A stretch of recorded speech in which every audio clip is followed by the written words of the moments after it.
एक स्त्री के 3 प्रश्न। नंबर 1, सबसे बड़ा धनी कौन है? नंबर 2, सबसे बड़ा सुखी कौन है? नंबर 3, सबसे बड़ा विष क्या है? जय श्री कृष्णा मित्रों, स्वागत है एक बार फिर से आप सभी दर्शकों का हमारे YouTube चैनल में। दोस्तों, जैसा कि आप जानते हैं कि मैं आपको हर रोज वीडियो के माध्यम से जीवन से जुड़ी उपयोगी बातें आपको लाता रहता हूं, और आज भी मैं आपको इन 3 प्रश्नों के बारे में समझाऊंगा जो जीवन में बहुत ही कारगर हैं। तो चलिए आज का वीडियो आरंभ करते हैं। एक बार की बात है, एक कुएं पर एक स्त्री पानी भर रही थी। तभी उस रास्ते से एक राहगीर गुजरा था। वह राहगीर अपने शहर का सबसे धनवान व्यक्ति था। ज्येष्ठ मास का महीना था, चिलचिलाती धूप पड़ रही थी। धनी व्यक्ति को बहुत जोर की प्यास लग रही थी। उसने देखा कि थोड़ी दूरी पर एक स्त्री कुएं से पानी निकाल रही है।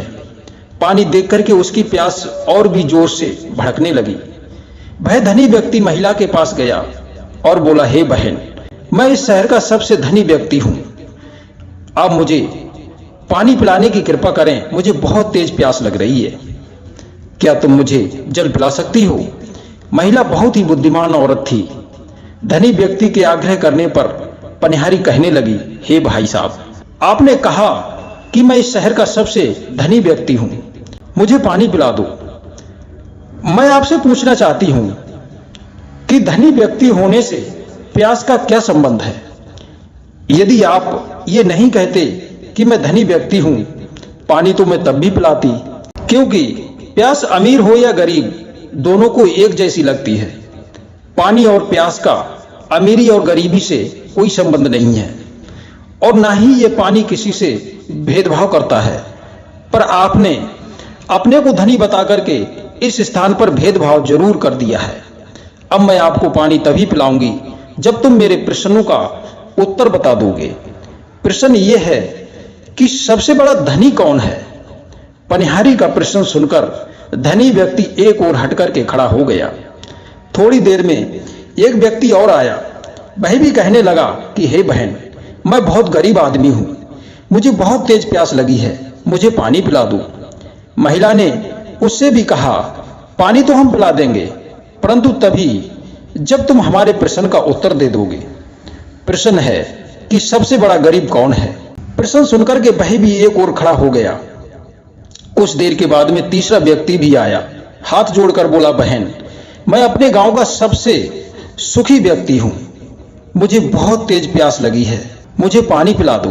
औरत ने उससे भी उसी की तरह प्रश्न किया कि देखो, पानी तो हम पिला देंगे, पर पहले तुम्हें हमारे प्रश्न का उत्तर देना होगा।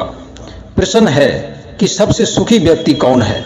प्रश्न सुनकर के वह व्यक्ति सोचने लगा कि इसका मतलब इसकी दृष्टि में मैं सुखी व्यक्ति नहीं हूं, इसकी नजर में सुखी व्यक्ति कोई और होगा।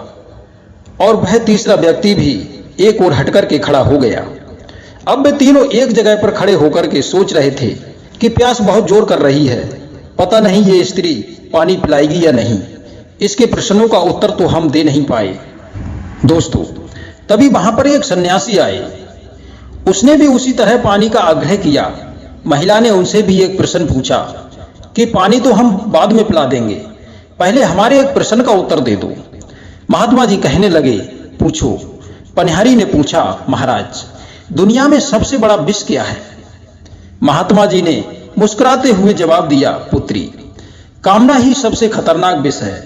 जैसे जैसे व्यक्ति के जीवन में कामनाएं बढ़ती चली जाती हैं, वैसे वैसे उसका सुख चैन नष्ट होता चला जाता है, और कष्ट और विपत्तियां उसे घेरती चली जाती हैं। किसी वस्तु की कामना उसे चैन से नहीं बैठने देती है। एक वस्तु प्राप्त होने पर दूसरी की इच्छा होने लगती है, दूसरी की होने पर तीसरी की इच्छा होने लगती है। इस तरह से कामनाएं बढ़ते बढ़ते विष का रूप ले लेती हैं और प्राणी मौत के मुंह में चला जाता है। एक बात याद रखना, जब तक कोई चीज हमें प्राप्त नहीं होती, वह तभी तक अच्छी लगती है। प्राप्त होने पर वह स्थिति हो जाती है जो पहले थी।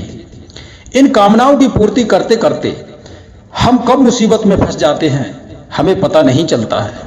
इस प्रकार महात्मा जी से उत्तर सुनकर के पनिहारी संतुष्ट हुई और उसने पानी पिलाया। महात्मा जी ने उन तीनों व्यक्तियों की ओर देखा जो वहीं पर प्यासे खड़े थे। उन्हें देखकर के महात्मा जी बोले, बेटी, इन तीनों की क्या परेशानी है? इन तीनों को पानी क्यों नहीं पिलाया?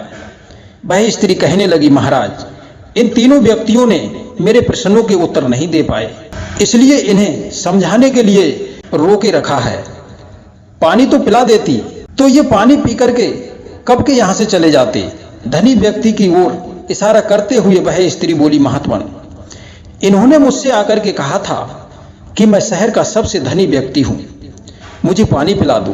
तो मैंने इनसे कहा कि धनी तो एक ही व्यक्ति होता है, तुम दूसरे कहां से आ गए? तो इन्होंने कोई उत्तर नहीं दिया। दूसरे ने कहा कि मैं बहुत गरीब हूं, तो मैंने उससे भी पूछ लिया कि गरीब तो एक ही, तुम दूसरे कहां से आ गए? तीसरे ने कहा कि मैं बहुत सुखी हूं, मैंने उनसे भी वही बात कही कि सुखी तो इस दुनिया में बहुत हैं, तुम कौन से सुखी हो? महात्मा जी कहने लगे, सुनो, इन तीनों की ओर से मैं उत्तर देता हूं, सुनो। जो मनुष्य प्रिय और अप्रिय, सुख और दुख, भूत और भविष्य, सम और विषम परिस्थितियों में एक सा रहता है, वही सबसे बड़ा धनी है। अक्सर होता क्या है कि सुख आने पर मनुष्य फूला नहीं समाता है, सुख में वह दूसरे के कष्टों को नहीं समझ पाता है और अहंकार बस किसी को समझता नहीं। दुख आने पर टूट कर बिखर जाता है, उसका धैर्य साथ छोड़ जाता है। कोई उसका प्रिय है तो वह उसके साथ अलग व्यवहार करता है, अप्रिय के साथ में अलग व्यवहार करता है। इस परिस्थितियों में वह बदलता रहता है और जो नहीं बदलता वही धनी है। जो भूत, वर्तमान और भविष्य के सभी विषयों की ओर इच्छा रहित, शांति चित्त, सुप्रसन्न और योग युक्त है, वही सब धनियों का स्वामी है। और सबसे बड़ा गरीब वह है जिसका आत्मबल कमजोर है, जो अकर्मण्य है, आलसी है। ऐसा व्यक्ति करने योग्य कार्य को भी नहीं करता है और जब करता है तो वह अपने कार्य का विपरीत फल पाता है। बहुत से लोग दुनिया में ऐसे हैं जो ये चाहते हैं कि उन्हें कुछ भी ना करना पड़े और सब सुख उन्हें प्राप्त हो। ऐसे लोग ही गरीब कहलाते हैं। सबसे बड़ा दुखी और सबसे बड़ा सुखी कौन है? इसका उत्तर है कि जिस पुरुष पर ऋण नहीं है और जो परदेश में नहीं है, वह भले ही 5वें या 6ठे दिन अपने घर के भीतर साग पात ही पका करके खाता हो, तो वही व्यक्ति सबसे बड़ा सुखी है। इस प्रकार उस पनिहारी ने उन तीनों को जल पिला करके विदा किया और उन महात्मा जी के उन प्रश्नों से बड़ी संतुष्ट हुई। दोस्तों, इस प्रकार से वो सभी चारों व्यक्ति अपने अपने स्थान को चले गए। दोस्तों, यदि आपको वीडियो पसंद आया हो तो वीडियो को लाइक और शेयर अवश्य करें। फिर मिलते हैं किसी नई वीडियो में नई ज्ञान चर्चा के साथ। तब तक आप सभी दर्शकों का बहुत बहुत धन्यवाद। जय श्री कृष्णा, जय श्री राधे।